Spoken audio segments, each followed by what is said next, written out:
Bonjour à tous, je m'appelle Albert Lannes et dans cette vidéo, je vais vous montrer comment vous pouvez débloquer votre compte Merchant Center et quelles sont les erreurs qu'il ne faut pas faire. À la fin de cette vidéo, tu sauras pourquoi ton compte Merchant Center a été suspendu, savoir quoi faire pour le récupérer et pour ne plus jamais être bloqué, et enfin faire une audit précis pour savoir qu'est-ce qui bloque et comment le corriger. Alors ici, j'ai un site web qui a été bloqué.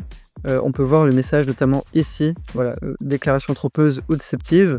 Il y a d'autres messages, mais ça c'est un des plus courants pour les e-commerçants et on va regarder ensemble deux méthodes pour le corriger. Alors qu'est-ce que ça signifie déclaration trompeuse ou déceptive? Il y a plusieurs choses qui peuvent déclencher cela. Souvent c'est quand il y a un manque de transparence sur l'entreprise. Autre raison qui peuvent bloquer le compte, c'est qu'il y a des informations contradictoires sur le site web et par exemple la politique de livraison ou alors sur le Merchant Center. Des soucis aussi au niveau des CGV. Par exemple, j'ai eu un cas récemment où en fait l'entreprise n'existait pas, donc le compte était bloqué. Un autre exemple de blocage que j'ai eu récemment avec un client, c'est que tout simplement on s'est rendu compte qu'il y avait des différences entre la politique de livraison sur la page produit qui disait par exemple que la livraison est gratuite et dans les mentions légales, donc il y avait une incohérence, une contradiction et du coup le compte a été suspendu. Je m'appelle Albert, j'ai pu bosser avec pas mal d'entrepreneurs, notamment Gabriel Dubois qui a généré plus de 20 millions en e-commerce directement chez lui à Dubaï, et aussi pour pas mal de gros e-commerce comme Kawaii, Sushi Shop et pas mal d'autres gros e-commerce, et je propose des prestations de référencement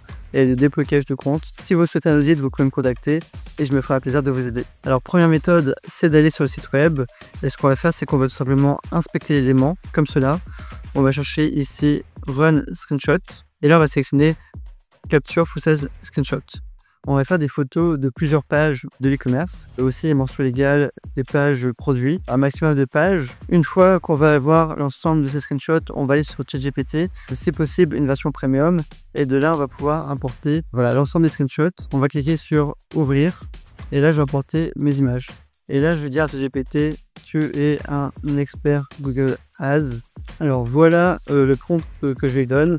Je suis un expert Google Ads. Mon compte Merchant Center a été suspendu pour déclaration trompeuse ou déceptive. Je veux que tu réalises un audit complet de mon site pour identifier les éléments qui posent problème et que tu me proposes une création concrète pour que je puisse demander un réexamen et débloquer le compte. Voilà, ça c'est très bien. On va mettre un maximum de screenshots du site et là on va le courrier.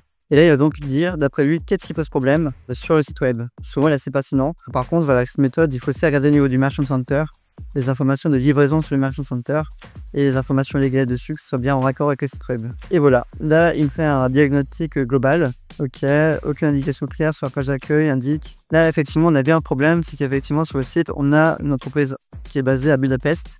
Or, on va en France, donc premier problème. Aussi, dans la page à propos, a priori, c'est pas précisé. Il y a aussi pas d'avis client, mais ça, c'est pas forcément important, les avis clients. Là, on propose aussi d'intégrer des plateformes tierces pour les avis, c'est très bien. Bon, voilà, là, on a pas mal d'informations pour un peu améliorer le site web. Là ici effectivement au niveau des CGV il y a un petit problème. Il y a un problème aussi au niveau des visuels. Là où il faut avoir des visuels travaillés et si possible uniques à propos. Il n'y a aussi pas de page légale et il n'y a pas beaucoup d'informations de contact. Effectivement ça peut être un problème. Là par exemple il n'y a pas forcément de formulaire de contact. Donc effectivement ChatGPT le remonte et ensuite voilà il nous fait une checklist de recommandations, ça c'est pas mal. Maintenant ce que je vais faire c'est que je vais vous montrer une autre technique qui est beaucoup plus complète, qui fonctionne tout aussi bien. Alors cette technique c'est simple, l'objectif c'est de récupérer l'ensemble des pages du site web, par exemple en faisant la commande site de points comme ce que je viens de faire ici. Et là on va essayer de prendre un maximum d'URL tout simplement. Autre technique avec un outil comme le Skunk.frog, vous pouvez directement crawler le site web et de là va récupérer l'ensemble des URL. Je vais prendre par exemple une vingtaine d'URL comme ici. Vous pouvez passer par Skunk.frog ou alors récupérer les URL manuellement, notamment qui sont indexés par Google avec la commande site de points. Et ensuite maintenant ce que je vais dire, c'est que je peux dire encore la même chose, mais cette fois-ci de m'analyser ces URL. Et là, il va prendre quelques secondes pour faire un audit de ces URL. Il va clairement aller sur ces URL, analyser le contenu et il va pouvoir faire un retour hyper complet.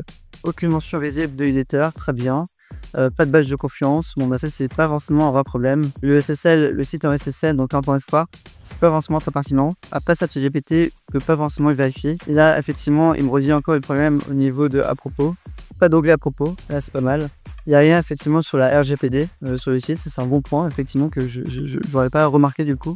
Là effectivement il propose de rajouter plusieurs sessions par rapport à qui sommes-nous, expédition depuis l'UE entre parenthèses Hongrie. Effectivement, il n'y a pas d'informations si bien des produits que dans les mentions légales sur où les produits sont expédiés. C'est hyper important d'être transparent, même pour avoir plus de ventes. Là, effectivement, on n'a aucune transparence et qualité. Les photos, ChatGPT dit clairement que les photos semblent potentiellement issues de fournisseurs. On a encore le point mise à vie, d'accord. Presse sociale, là, ici, on a un blog, mais a priori, ok, on a quelques articles, pourquoi pas. Et là, enfin, voilà, on a pas mal d'autres problèmes à résumer. Autre technique qui peut être pas mal, c'est aussi d'aller un peu sur le site, de se balader sur le site. Là, ici, par exemple, on a des robes à moins 50 €. Très bien. Robe de moins de 50 €. Ok, donc là, on a que des robes. On n'a pas de description sur la collection. Bon, bah, pourquoi pas. Là, a priori, c'est du contenu généré avec ChatGPT. En plus, on a des retours à la ligne un peu incorrects, qui sont quand même assez grands. On a aussi ici, par exemple, aucune information sur les matériaux, en fait, de quoi est composée la robe. Si c'est du polystyrène, de la laine ou quoi. Même ça, c'est quelque chose qui me dérange vraiment. Et on n'a pas d'informations sur la livraison. Voilà, donc sur tous les produits, s'il vous plaît, mettez vraiment en avant les politiques de livraison, les informations de livraison, d'où les produits sont expédiés, où ils sont fabriqués, et les matériaux. C'est même plutôt une grosse erreur. À la place, ici, on a des visuels, mais bon, les visuels, ils sont pas forcément top non plus.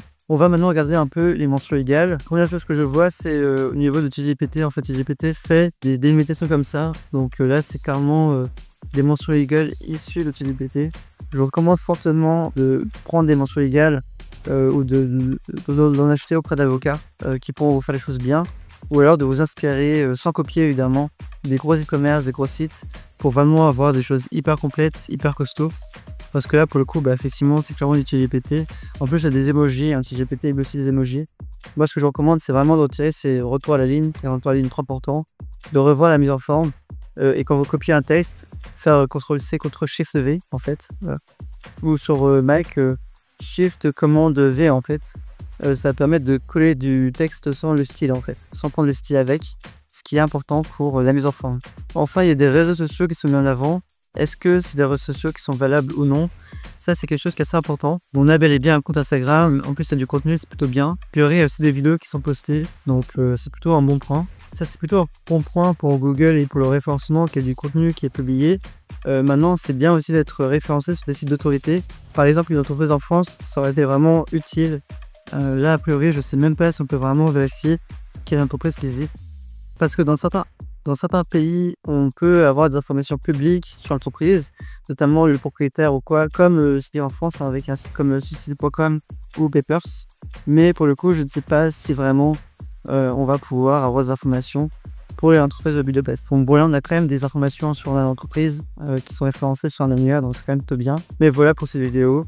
Donc pour cette vidéo, c'est simple. Prenez les URL ou des screenshots du site, envoyez-les dans GPT, elle va pouvoir vous aider. Vérifiez bien si ces informations sont contradictoires ou non. Et enfin, si vous bloquez toujours, vous pouvez contacter un expert Google Ads qui pourra vous aider pour débloquer votre compte. C'est un service qu'on propose. On accompagne beaucoup des commerçants pour faire ça. On a eu beaucoup de cas où c'était une réussite. Voilà, c'est tout pour cette vidéo. J'espère que ça vous a plu. N'hésitez pas à vous abonner et à laisser un commentaire si vous voulez plus de vidéos similaires. Merci et à très vite.